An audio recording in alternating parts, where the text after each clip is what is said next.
Broadcasting live from the Business Radio X studios in Atlanta, Georgia, it's time for Atlanta Business Radio, spotlighting the city's best businesses and the people who lead them. Lee Cantor here with Stone Payton, another episode of Atlanta Business Radio. And Stone, this is a very important one because this is part of our digital marketing series. Hey, this is going to be a lot of fun. I have been looking forward to this for some time. And before we really dive into this particular segment with this guest, I got to ask our host, we've got this upcoming event that we're doing pretty soon. So can you tell us a little bit about that, Thomas Harpointner? Well, good morning. I can actually tell you about this event. 3/22, next Wednesday, it's the Hump Day Mixer in Buckhead at Red Martini. This time we're donating the profits to Alzheimer's Association. So it's a great place for professionals to mix and mingle and contribute to a good cause. We've got a live DJ. We've got a photo booth by the fabulous Dylan York. A lot of people follow him, right? We're expecting hundreds of people again. So it'll be really fun. And of course, Business Radio X is going to be there. Isn't that right? Absolutely. We're going to send some of our best and brightest. They might be a few years younger than Lee and I, but we're going to be there. But we're going to have some real talent capturing some candid interviews while we're there, I think. I think so. It's going to be fun. Yeah, a lot of people are going to be surprised. I haven't leaked this part yet. Yeah, we're going to put that out tomorrow. Yeah. Well, this is our digital marketing series that AIS Media helps us with. Can you tell us what we're going to talk about today? Yeah, today is actually going to be a really exciting topic because, often we talk about social media, we talk about search marketing, we talk about website design, the do's and don'ts. But, today we're going to address a question that we get a lot of at AIS Media from a lot of our clients, particularly this time of year, and that's around maximizing the return on investment on pay-per-click advertising. Pay-per-click is, of course, very common on Google, right? You set a budget. You select your keywords, and Google then goes ahead and charges your credit card, right? Mm-hmm. So it's a very quick and effective way of driving traffic to your website. It's also a very quick way to burn a lot of money if you don't know what you're doing. So we get a lot of questions that we answer for our clients routinely. So we thought we'd put some of these bullet points together, to maximize conversion rates and, of course, return on investment. Now, I have a question about pay-per-click. It always puzzled me because you have an ad that's on the side, and then everybody in their head goes, nobody clicks on those ads. That's right. Yeah. Right? Isn't that kind of the thought? That is the thought. Yeah, that is the thought. But people do click on those ads. Yeah. Right. Yeah. And is it better to have an ad that no one clicks on, like a really bad ad that no one clicks on, just so that your name is in front of the people lots of times, as opposed to one that's super good that everybody clicks on? That's a good question. Yeah. Well, it's kind of a catch-22. I mean, the reason you're running a pay-per-click campaign is to get clicks that convert into visitors, that convert into leads. If you're running ads that no one clicks on, you're probably bidding on keywords that no one searches for. And if you're doing that, then it's a waste. They're probably wasting a lot more time. But if your keywords are correct, but your ad's terrible, but they see your name over and over, but never click on it, is there value in that? Well, Google kind of has an algorithm, that works It'll push against you that. Down. It won't let you kind of if no one's clicking, it means the ad's not very, very relevant to the search, and it's probably not going to happen. They boot you out of there. Yeah. So what are some strategies that work in pay-per-click? Well, but you brought up a very good one. There is value in brand awareness, right? So a lot of brands, they will bid on their own brand, like Target. If you search Target on Google, often they'll bid on Target, and it'll be a paid ad. So they're paying to go to their own website, right? They're paying that toll master. A quick factoid. Okay, Google's doing a lot of things these days, right? From driverless cars to phones and all this stuff. But still, 95% of Google's revenue comes from pay-per-click advertising. So if you think about that, Google makes a lot of money. So to answer that earlier question, do people click these ads? You bet they do. But what's really interesting is that today, with so many people using mobile phones and tablets and all types of different devices, it's hard to know what's paid and what's free anymore. Mm-hmm. So many people click paid ads without really realizing that these are paid ads that they're clicking on. Right. So yes, those ads do get a lot of clicks. So when you start a pay-per-click campaign, the key is, of course, to pick the right type of keywords. And Google will tell you how much it costs to get clicks on a particular keyword, whether it's $1 or, believe it or not, some of these keywords are up to $100. Right, hundreds of dollars. Yeah. It can get very, very pricey. But yeah, for most businesses, they can get high quality traffic to their website for maybe, $3 to $10 to $12 per click. Many of the clients' campaigns that we manage. So, every keyword does have a cost.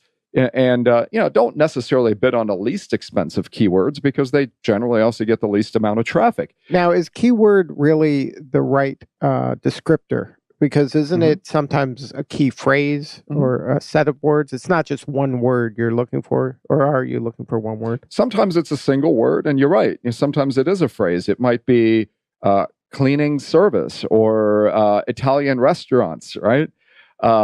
Best real estate attorney. These are phrases and keywords that people search for.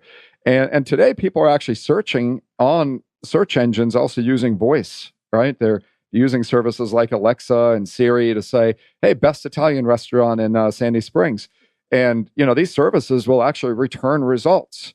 So when we're optimizing for search, it's not just for, the visual text, it's also, audio, right? Wow. Voice text. And some of these results are paid and some of them are free. So focusing on keywords, the key is to focus on the words that don't just drive traffic to the website, but drive conversions. So what I mean by that, a really good example, let's say you're selling, student loans. Well, a lot of people have a lot of questions around student loans. They're not necessarily looking for a student loan, but these could be graduate students writing term papers and so forth. So, you've got to figure out the type of keywords that drive the traffic that get the highest conversion rates. And depending on your business, a conversion could be a sign up. Maybe you're trying to get people to download an app. It could be a sale. In the case of some of our e-commerce clients, they're selling stuff on their site. And for other businesses, they're looking for a lead. They're looking for somebody to fill out a form, request information, or pick up the phone and actually make a call to set up an appointment, maybe if you're a dentist, for instance. So whatever the conversion is, you want to think about what is the phrase or word that the person's searching for right before they're going to do that. Yeah, the highest intent keywords. What type of traffic on the website actually converts into an action? So the way to figure that out, you've got to analyze, your Google Analytics. You've got to figure out where the traffic's coming from, what they're doing once they hit your website, and what type of traffic actually converts into new business. And that's where, some professional help could come in really handy. Mm-hmm. Yeah, another point is, of course, don't just drive traffic to your homepage. And Google makes it super easy to set up a pay-per-click campaign. If you've ever done it, it's simple, almost as a 3-step process. Pick your keywords, type in your credit card number, and what's the URL that you want to send traffic to. But for heaven's sake, don't just send them to the homepage if you're selling a bunch of stuff. So for instance, if you're selling a very specific business service or a product, you want to send them to the section of the website with that product specifically.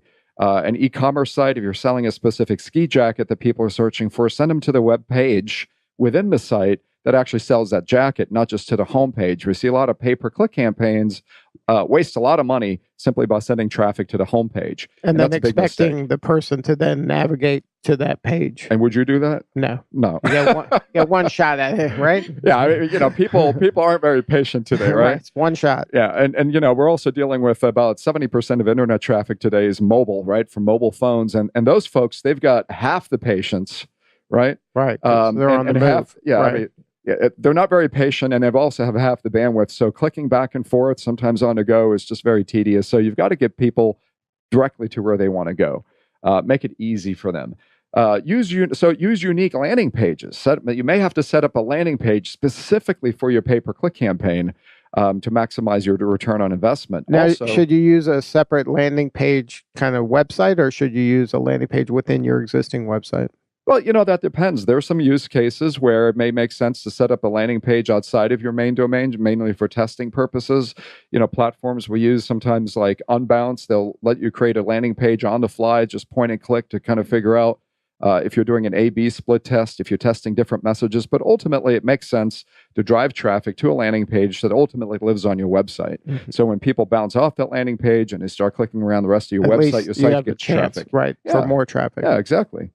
Phone numbers. If you're in a type of business where you want people to call you to set an appointment or have questions, Google gives you the technology to use unique phone numbers that actually can reside right within the pay-per-click ad.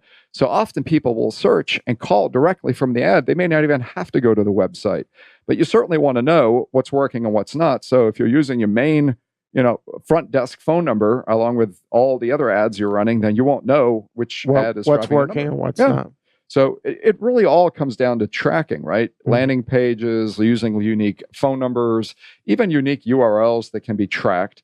If you are sending people to a landing page and you're running different ads, different campaigns, also use a unique URL. You don't necessarily have to set up a unique landing page for every ad, but set up a unique URL. And also within Google has a system that allows you to do that, and it tracks that traffic right back within Google Analytics. So if you're running 5 different ad campaigns and you're testing 5 different messages, you'll be able to see where's the traffic coming from, which traffic actually converts into leads, and which actually turns into business. So over time, you can optimize the performance of a pay-per-click campaign. And we have sometimes been able to reduce the pay-per-click budget for clients 50, 60, even 70%, while maintaining the same amount of traffic and conversion rates.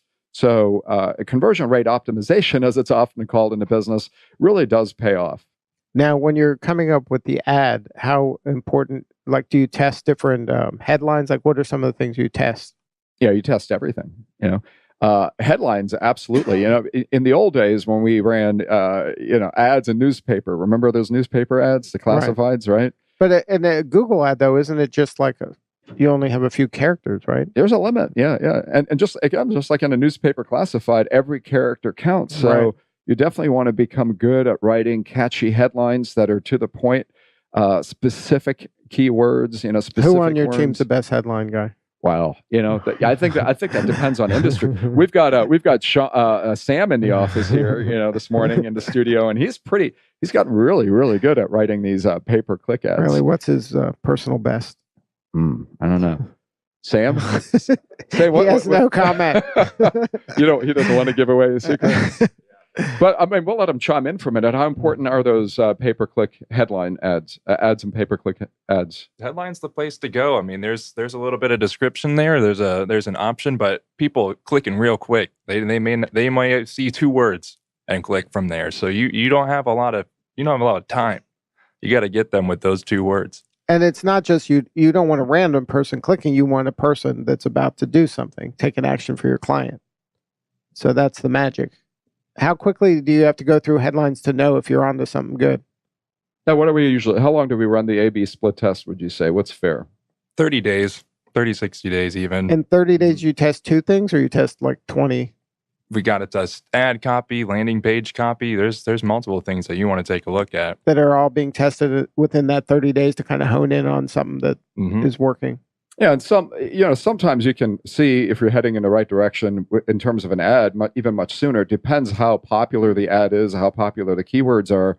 If you're advertising something very, very popular, you may get hundreds and hundreds of people clicking, within a couple of days. So you can do an A/B split test and test again and again and again, within, every 3 to 5 days, every couple But sometimes of weeks. you have something where you're like, oh, this is a good one, and you put it out there and it bombs. Then sometimes you just have that's safety, and then that one's the one that kills. That's the control. Right? Yeah. And then that's the control, so that's what everything's got to beat from that point forward. That's right.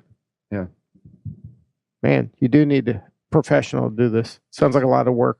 Well, yeah, how much time do you have, right? So if you're running a dental practice, do you want to be with your patients, or do you want to, be it's monitoring funner Google to do all day, headlines. right? Yes, different strokes, right? Yeah. So when you're working with the client and you get them through, you got the headline that works, you have the ad that's driving traffic. So how does it progress? Like you're just constantly tweaking it? No, so you're tweaking the ad, not just for, you don't want to just tweak the ad, of course, again, for the most clicks. You want to tweak the ad for the right type of clicks. Right. And then once people click, want to see what happens when they get to that landing page, presuming you have a landing page. Google Analytics ought to be installed to see if people are actually staying on the page. Are they reading the page, or do they immediately bounce off? Imagine if you owned a retail store and 500 people walked into the store and 90% of them immediately turned around and walked out. You'd be alarmed, right? To see 90% of your customers doing a 180. The web is a little bit more mysterious because you can't actually see these live people necessarily unless you're using the right type of technology. So we also use a technology called a heat map, which is an invisible system that sits on top of a landing page or a website and shows you almost in real time, how people are interacting with your website. And it is a heat map. It shows you hot spots and cold spots on the page. You'll notice that most of the time people focus on the top left-hand corner first because we read from left to right and from top to bottom. So usually the top left-hand side, the middle of the page is a hot spot. The bottom, if you want to bury something, you bury it at the bottom right. That's the graveyard. So make people scroll way, way, way, way down and to the right. That's where you put your copyrights and so forth. But the heat maps combined with Google Analytics are extremely valuable, along with A/B split testing with landing pages. And if it sounds like a tedious process, that's because it can be. But once you know what's working and you've optimized the conversion rates, it will pay off big time because these ads can run 24/7 on autopilot. Right. And that's the objective, is to kind of figure that out as quickly as possible to get it working for your client. Right. Now, so once they get to the page, you got the heat map, you see where the good things are, where the bad things are. Are there things on the page that helps kind of conversion? Is there anything you can be doing on the page that kind of helps your chances? Yeah, people are very visual, right? I mean, look at the rise of Instagram and Facebook. Even Facebook has made their pictures bigger. People love visuals. They love imagery. So, if you're selling a product, show off a lot of pictures. Put people, real live people, real customers, real product shots into your landing page. Make the copy very crisp and clear. And try to use bullets. No one likes to read big, long, drawn-out paragraphs, right? It's not a term paper. So keep it interesting. Use big fonts, little fonts, bullets, images. Keep the page interesting and moving, and make it easy for people to buy. But give them a nice big buy button, or make the phone number, if you want them to call a phone number, very visible. Let them know very clearly what you want them to do. We call those calls to action. So don't make them guess. Am I supposed to, read more, or am I supposed to download something? And how many calls to action should you have on a page? Should it be just one thing? Depends on what you want them to do. Let's say if you're trying to drive traffic to an office, and there may be a couple of ways in which you want to get leads. They may want to fill out a form and request information in writing, or if they have an urgent need, give them a phone number to call. For some of our clients, we've even recommended, chat technology, where, if you want to speak to a live representative or chat with somebody, a live agent, make that available. And for some businesses, that's extremely effective because people may not be ready to buy, but they have a lot of questions. They're also impatient, so they may not want to wait for somebody to reply to their email in a day or two. So having a chat agent standing by is great, but of course that has to make sense for your business because, if you have a chat box there where no one answers, all you've done is made them angry. You'll frustrate people. That's right. Yeah. And then, so that's part of, so you got them on the page. Now they're either giving you their email. You're trying to capture something, right? Some call to action. So what are there tips to get an email or build the database? Absolutely.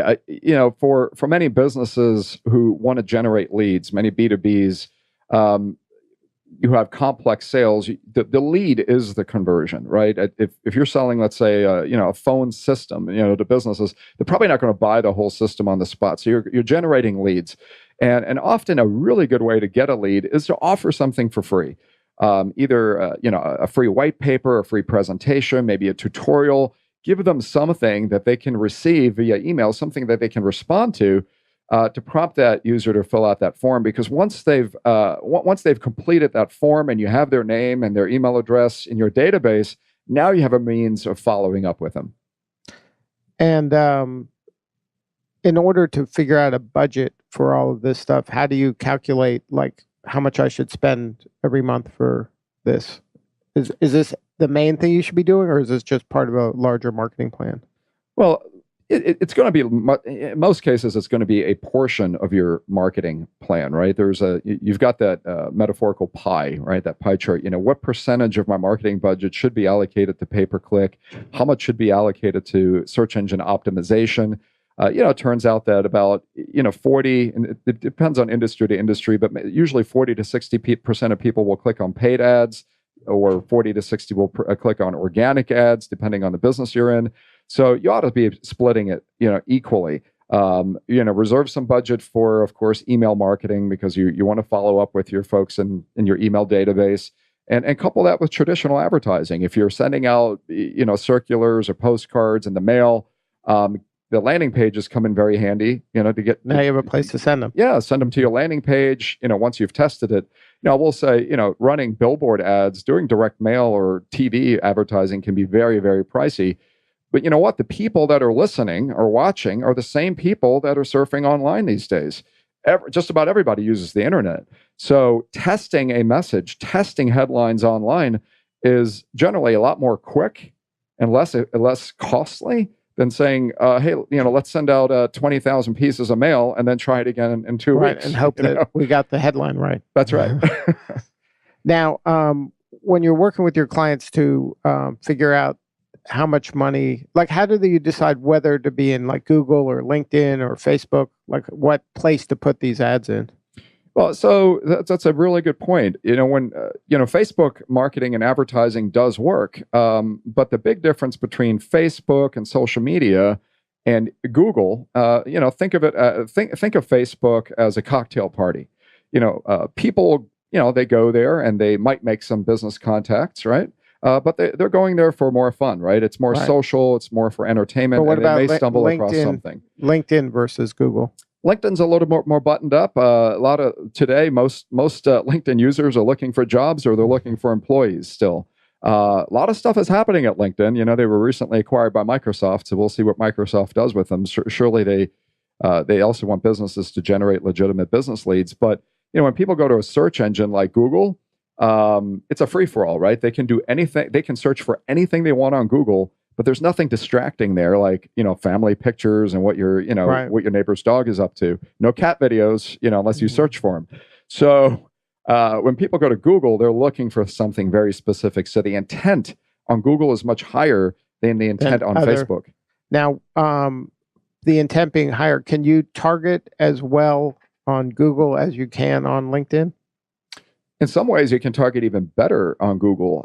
What you can't do on Google, you can't target certain demographics. You can't say, give me, women and between 25 and 35, who own cats. You have to create an ad and basically wait for those cat lovers to find you.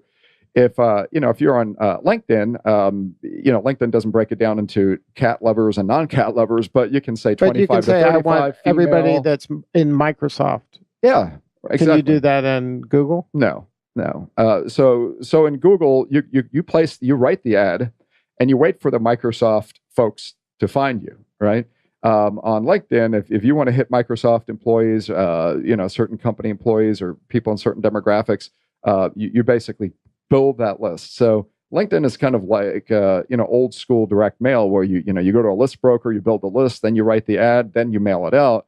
Versus Google, you create the ad and you wait for them to come to you. Is Google less expensive than LinkedIn? It really does depend. I mean, when we look at expense, we're mainly focused on return on investment, right? Mm-hmm. If you invest $1 and you make $10 in return, that's our goal, right? It doesn't matter. I mean, you'll come to me with a box of $10 bills, right? Sure. But if you could run cheaper ads on LinkedIn, but if those ads aren't getting clicks and they're not making you any money, not driving business growth, what good are they? Right. So now, does that cover our pay-per-click? You good? I think those are the key tips for pay-per-click advertising. And on AIS Media, do you have any kind of information about that? Yeah, I would invite listeners to come to AISmedia.com. We've got a blog section with tons of valuable content. Sam here actually, wrote an article recently that was published in American Express Business Open Forum on the topic of search marketing. So we have that published on our website. Really, really good article to read up on. And of course, you can also connect with us on Facebook if you have questions. Message us on Facebook. We're happy to answer questions related to any digital marketing topic. Now, who'd you bring with you today? Well, we have a very special guest here today, and actually one of our clients, and it's Raychel. And I'm going to let her introduce herself, and we're going to talk about her business a little bit because it's a very interesting business, and she's been really, really fun to work with. Good morning. My name's Raychel Leong-Sullins. I'm with Maid Brigade and Maid Simple. I'm an Atlanta native, almost. Been here 18 years, and we are indeed working with AIS Media, and they're doing a terrific job for us. So now, what is your business? How do you serve the public? So Maid Brigade and Maid Simple, we're a cleaning franchise. We have franchises across the US, Canada, and we also have some abroad. Are you the franchisor or a franchisee? I work with the corporate office, so I'm the VP of operations for Maid Simple. And then how is Maid Simple different than Maid Brigade? Maid Simple is the little sister. So Maid Brigade started over 30 years ago here in Atlanta, and we've been franchising since 1984. Maid Simple has been open since 2012. We were targeting a different type of franchisee with Maid Simple. We were trying to offer our opportunity to people that had a little less to invest, but still wanted the background and the support of a company like Maid Brigade that has the experience.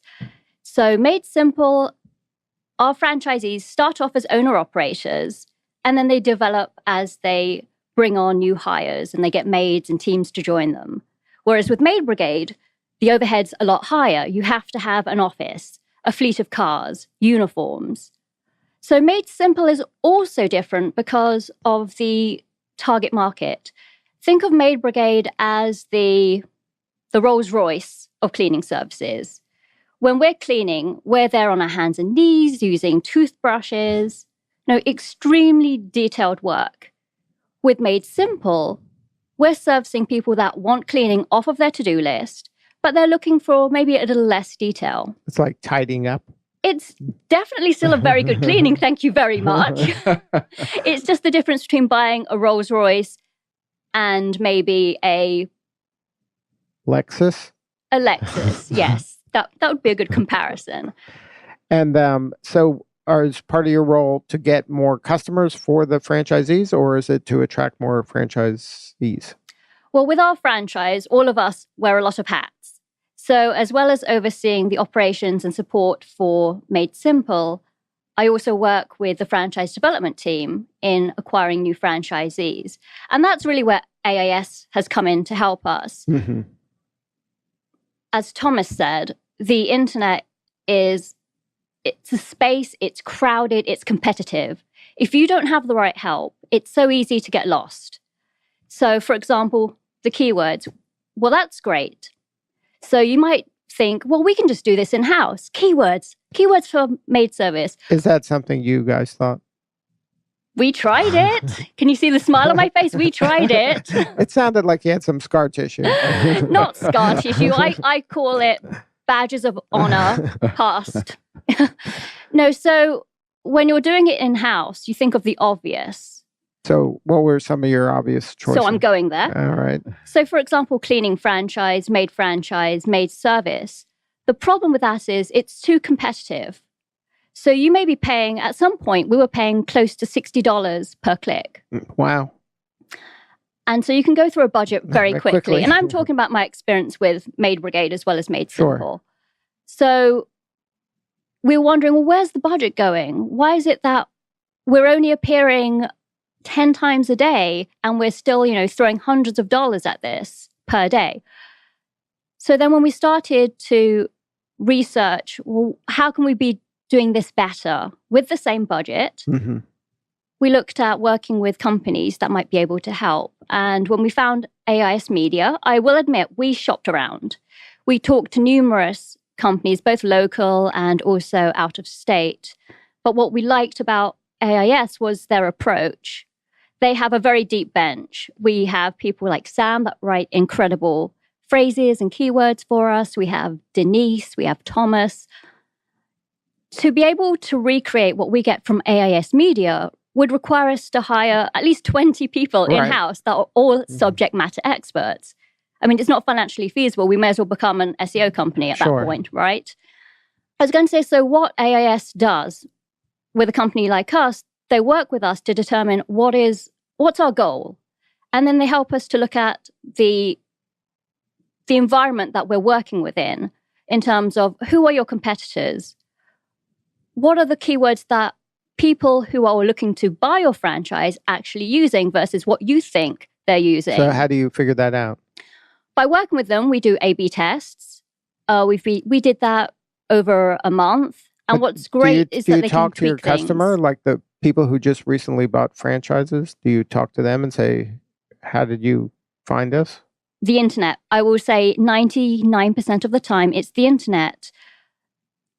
Days gone by, we used to use more brokers, but honestly, there's a financial difference in using brokers and paying commission versus using a company like AIS to help us. To invest on that end. Exactly. It's probably cheaper than what the broker. Exactly. And things like heat maps, it's terrific. And this is something I really love too. When we do weekly meetings with AIS, they truly spend their time with us going through reports, showing us things in graphical detail.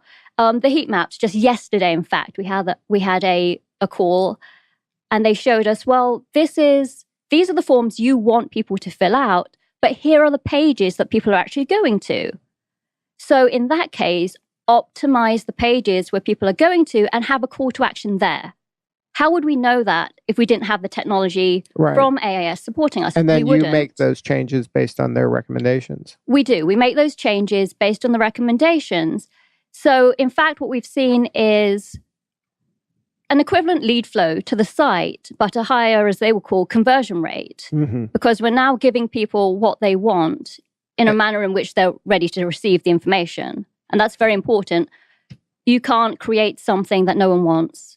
Now, when you started working with them, it sounds like, you said you were shopping around. So, you decide on them, and then you're going boldly forward. It's kind of a leap of faith, right? Because you had been doing it yourselves. You were frustrated. You said, let's go and get some experts in here.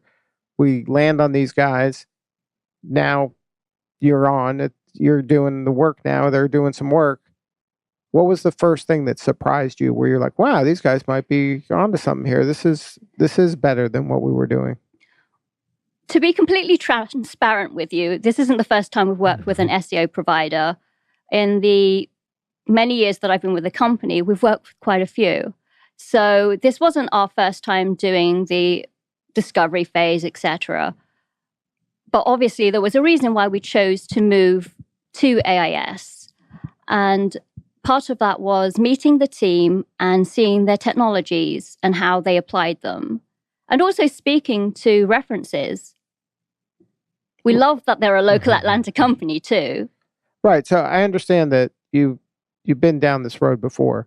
But what was something that they did where you're like, hey, these guys are better than what we've had before. They're doing something differently than I've experienced. The content optimization. If I was to say something primary that they did that was different, it was the ability for them to really sit down, study the content on our website and tell us how to perhaps reword, rephrase so that we were more relevant on the search engines. And then you have results that you're happy with. Yes, like I said, we actually have had increased traffic, but what's more important to us is an increase in qualified candidates. Right. It doesn't, honestly, we'd rather deal with fewer candidates. Right, exactly. You want it and to higher be, quality, exactly. Right, you want every click to be a winner, right? You don't want to now get all these clicks and then 80% of them aren't the right fit for you. Right, way back when even the SEO industry was a lot of smoke and mirrors, there were people that would claim, as opposed to now. You're a devil, aren't you? So back then, though, everybody wanted to claim, and the only thing they cared about was, let's get you on the first page. Right. And they would use all these techniques that now are completely banned by the search engines, right? You know, oh, okay, have 5 websites and have them all redirect and do this, and then put a bunch of copy on your homepage in white. Yeah, right. white on white. Yeah, let's do this.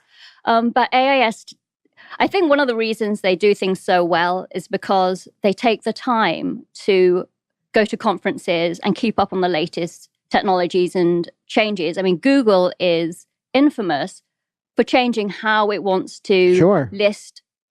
And it's job security. They're in cahoots with all the SEO folks. They may well be, and they're probably listening. I doubt it. But they change their algorithms on a fairly regular basis. Right, because they want the person to find what they're looking for. That's their objective, right? Oh, yeah, sure. You don't believe that? Right. You don't believe Google's trying to help you find what you're looking for? I love my Google phone. I don't want it to explode. I see you're a little skeptical about that. No, I'm sure that they want to make it a more user-friendly product in the end run, but it does cause more headaches for those of us that don't have help. I mean, how would you stay on top of that? Right, it's work. It's a full-time job. It is a full-time job. Google doesn't necessarily send out a postcard, to all let of everybody their businesses and say, hey, we've got this update we've coming made up, this guys. change. Yeah. Now mobile's more important. Right. FYI. Oh, and talking about mobile, so another thing AIS did for us was they looked at our site on mobile and they said, okay, so do you realize that if somebody wants to contact you on your mobile site, they've got to jump through about 5 different hoops? Let me tell you now, they won't. And it wasn't apparent to us. I mean, you'd think, well, duh, don't you check your mobile site? Well, duh, no, we don't. Because I look at my site every day on the computer. Why would I go home and check it on my phone? Right. But it made complete sense. And considering that I think 76% of our traffic comes from mobile. Wow. It's kind of important. It was kind of important. Yes, It was absolutely essential. So we've been extremely pleased with the fact that and I'm talking on a weekly basis, a lot of other companies, they'll sit down and you have a honeymoon phase.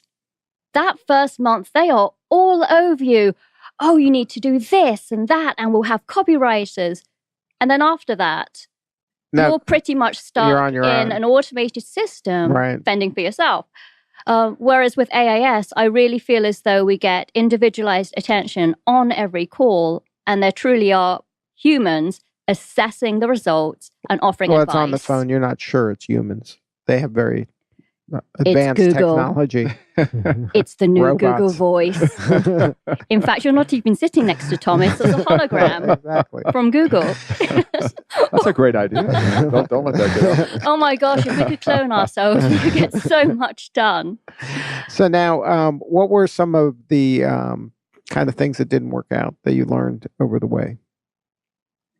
Things that didn't work out. That maybe you thought, look, this seems like a good idea, and you tested. That's part of this process, right? It's kind of a living, breathing thing. It's not set it and forget it. From a digital standpoint, let's see. Or maybe what's something you were doing 5 years ago that you're not doing anymore? Well, you mentioned like brokers. You're using brokers less? We're using brokers less, that's right. Just because we find that our audience is skipping that part of the process. What about those shows, the franchise shows? Are people still going to those things? People don't go to franchise shows as often as they used to. I mean, look, let's be honest. If you are out looking for a house, where are you going to go? I will go to the neighborhood I'm interested in going to. Okay. And then when you're interested in a home, there's likely to be a website. So you'll probably go online. Right. I mean, the fact that we have real estate agents, they're still necessary, of course. They're still a part of the process. But the reality is that whether you're looking for a franchise or a home, you're likely to go online and do your research first. And only then, when you're closer to commitment, will you pick up the phone and want to speak to a person. Right. Now, but in your case, if your potential franchisee, are they looking for any type of franchise? Like, is the person that's going to pick the cleaning franchise, are they also looking at, oil change and pet sitting? Like, how do they make that buying decision? So there's definitely a funnel, and that's a question that we ask our franchisees when they decide to come to a discovery day, because by that point, they're qualified, they know they want to move forward with this business. And oftentimes, especially people that have left corporate America, they may not know what they want. Right. All they think about is... It's a blank slate, right? I want a business. Correct. So that makes it even more competitive. So that's why when we look at how we're going to attract people, we think, okay, for a franchise prospect that is interested in a cleaning franchise, what keywords and phrases are applicable to them? For somebody interested in a franchise business but isn't sure, what keywords are applicable to those? So they're on a different point on the customer journey. Correct. Right? Correct. So for those that aren't sure that they want a maid service business, for example, we're using phrases such as low overhead, high ROI, for example.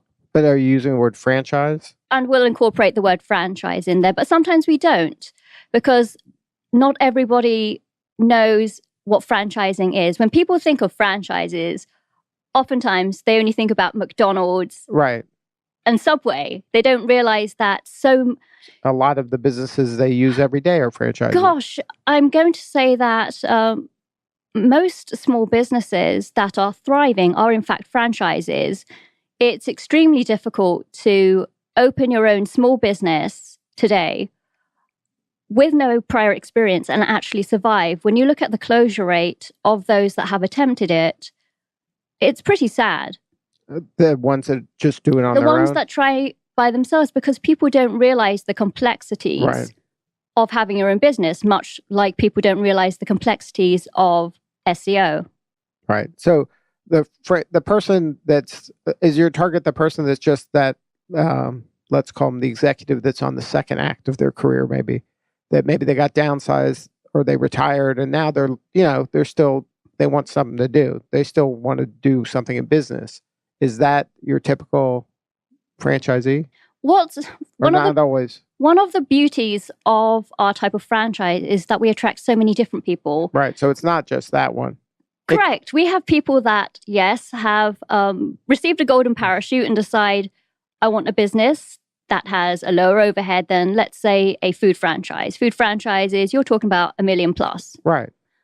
So they want something with a lower overhead, but they still want a business like Maid Brigade that can allow them to have a sizable income. Now, in your business, does the person who owns the business have to do the work, or is it built in that other people are going to do the actual work of the business? It depends on which franchise they buy. With Maid Brigade, you're starting off as the owner and with teams. With Maid Simple, you start off as an owner-operator. Uh-huh. So as we were talking about the diversity of those that we can attract, we have those that are ex-corporate, we have teachers, we have people that used to work in the medical industry. So it's this type of business. What's nice about it is that we train them. We train our franchisees and we support them throughout the life of the business. So whether or not you've had business experience doesn't really matter as much as your willingness to put your heart and soul into it. Right. And that goes for any business. Are you seeing parents and children? Not as often. We have seen in Maid Brigade, and it's been exciting because I will admit I've been with my company now 17 years. So during that time, I've seen people have young children that are now graduated from college and seeing the business being passed down to them in a willing manner, though. So not in a forceful manner where, okay, I've had this business X number of years, you're taking this over. In fact, none of the franchisees where it's passed from parent to child has ever done that. In fact, all of the franchisees have told their children explicitly, go to college, do what you want to do. And if you happen to be interested in the business, fine. If not, when I'm ready to retire, I'll sell. And in the cases where the child has decided to take on their business, it's because they came back and they said, I've seen what's out there. I've seen what's out there, and I really like what's going on here. And it's heartwarming because it's a choice that they have made based on what they've seen with the business and how we support their parents and how we'll be supporting them. And so as part of, trying to attract this group of people, you must be constantly kind of tweaking the marketing because the customer, your customer, kind of changes over time. It seems like they evolve a little bit, and you have to constantly be identifying what's the best way to communicate to them. Gosh, it is challenging because, as I mentioned, we have both Maid Brigade and Maid Simple. Right. So we have different price points. And those are different two really different audiences. customers, right? Exactly. But at the same time, it also allows us to be able to flourish in markets where people are looking for Cadillacs or Lexus. That's right. And then Cadillacs. I just downgraded whatever that first vehicle was earlier. It was Rolls Royce. A Rolls Royce. I've got the British Flying Beauty. How could I? So now, what's next for you guys? We want to continue to grow our franchise and help support our franchisees and keep on leveraging services like AIS. Thank you. So now, you're out there looking for franchisees probably constantly, right? That's a full-time job. It is a full-time job, correct. And then do you do marketing as corporate to help the franchisees get customers as well? Oh, of course. With our franchisees, they, as much as anyone else, need an internet presence. However, what is a little different in our market, and we're seeing it change in most communities, is that customers have become very community-oriented in that they want to buy local, shop local, eat local. So for this reason, one of the focuses we have with our franchisees is community networking. Mm-hmm. The internet, you have to be on there. You need a presence. Right. But the best customers we're seeing of late are referrals from going to community events, becoming involved in networking groups. Because people want to meet you and see you and then engage the service. And they really like to know, how have you given back to the community? So we strongly encourage all of our franchisees to become involved in charity work. Mm-hmm. Whether it's working with the Animal Humane Society or the American Heart Association, for example. But you just leave that to the franchisees' discretion, right? They pick the local charity that's important to them. We absolutely believe that they should choose a charity that they believe in because they will support it authentically. Right. However, we do provide support in terms of having a networking coach so that if they're going to an event, they're comfortable. They've got the marketing pieces they need. They've got an idea of what they'll say to people that come up to the table to speak with them. So we support them, but we allow them to choose the charities that they best want to support. And this networking coach, that's somebody in corporate that works with the franchisees individually? That's right. Every location has a slightly different need. Mm-hmm. Every location might even have a slightly different marketing slant that they need to use. So it's important for us to be sure to treat our franchisees as individuals and not just have one boilerplate response for everything in marketing or operations. And it's interesting that you separate networking from marketing. So there's help for local marketing, and there's also this boots on the ground networking. Right. So I look at it in terms of having community networking, mm-hmm.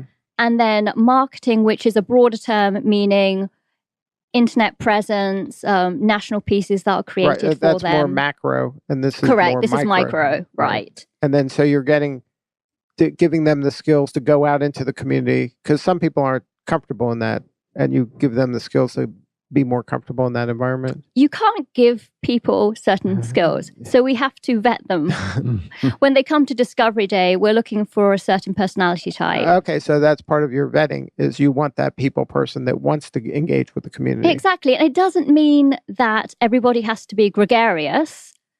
It means that they need to, in their own way, be comfortable communicating with people directly, whether it's in a group setting or one-on-one going to a customer's home for an in-home estimate. Right. So what other ways you working with her, Thomas? Well, Sam is, Sam. as we were discussing, we speak almost weekly, and that makes it extremely valuable to figure out, specifically how we can provide the most assistance. But you work with other franchises, right?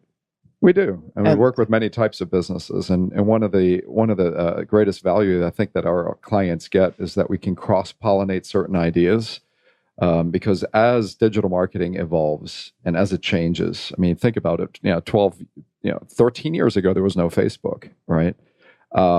We started in 1997, which was exactly 1 year before Google even existed, right? So email marketing wasn't really a real thing until 2003, until it was, there was some regulation around the Can't Spam Act. So digital marketing is evolving constantly. Now there's a big, obviously, a shift that has been moving towards mobile. As we heard today, over 70% of traffic for most companies comes from mobile, some type of mobile device first. So what we're going to see in the next couple of years is going to be very exciting. So looking forward in terms of what's on the cutting edge is where we sit on a daily basis, bringing those ideas, and working with our team, like guys like Sam, who literally work on the front lines with Google search engines and clients every day, really helps us guide our own company in terms of where we need to be, where we can make the greatest impact for our clients and help their business grow. Now, Raychel, for you, do you have any tips for the people out there that are about to choose an SEO company to work with or a digital marketing company to work with? What are some do's and don'ts? When looking for a company to help you with internet marketing, I would say make sure that they've got a good strategist on hand, someone with the experience and depth of knowledge that can come look at your company and see where improvements can be made using humans rather than just tools. You want someone that's been in the business for a long time. Check references. People are typically pretty honest nowadays. I would say look at probably 3 or 5 companies before you make your decision, so that because you want it to be a long-term relationship. So do shop around. And also, you want to Google them. How far are they coming up in the search engine rankings? If you type in search engine marketing and they're not even anywhere close to being on the first 5 pages. That might be a red flag, right? Exactly. Are there any other red flags that you would say, look, if they do this, then that's probably not? If they are asking you to do things that are specifically frowned upon, let's say, by the search engine, such as the white on white, right, or having a ton of redirects, that should be a red flag for you. However, not everybody knows what to look for. Right. So, hey, Google what to look for in a search engine marketing provider. So it sounds like you use Google quite a bit. Don't we all? So now, and who are you looking for right now? More franchisees? For franchisees, yes, we're looking for those that are looking for a lifestyle change, because our business, it's wonderful because you can work Monday to Friday, 9 to 5, once you're established. Right. We're a business where you can get in for low overhead, especially if you're with Maid Simple, because you don't have to have an office, fleet of cars, uniforms, etc. So check out maidbrigade.com or maidsimple.com for either of those franchise opportunities, and we would love to speak to anyone interested. So the qualities you're looking for are what? You said people, at least some level of people person? So the franchisees that are most successful are definitely people-oriented, extremely hardworking, and able to follow systems, and that's really important. If you are not somebody that wants to leverage the support and the systems that have been built up for over 30 years, don't buy a franchise. If you're really going to just do it for a logo, you're not the right fit. Our franchisees do well because we have the experience and the background to help them do well. Good stuff. Well, thank you so much for being part of the show today. Thank you. It's been fun. Thank you, Thomas, for putting this together. Well, thank you, Lee. And then the event again is March 22nd, Hump Day Mixer. It's the Hump Day Mixer, March 22nd, which is, of course, a Wednesday. Of course. Right, at Red Martini in Buckhead. There's no cover. Just need to be 21 and up. And the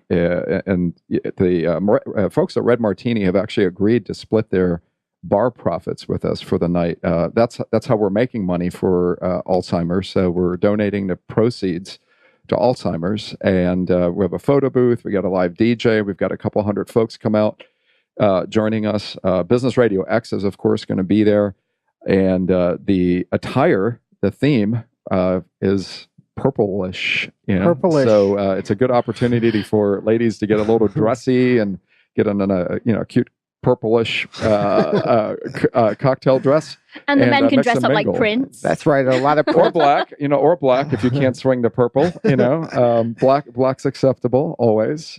So there's more information actually on Facebook. If you Google, if you search on Facebook Hump Day Mixer, we have a web page set up on Facebook, and there's also an event page on Facebook for Hump Day Mixer for the March 22 event. So all you need to do is just RSVP and invite some friends and have a good time. good stuff. Well, thank you again for putting this together. My pleasure. This is Lee Cantor for Stone Payton. We will see you all next time on Atlanta Business Radio.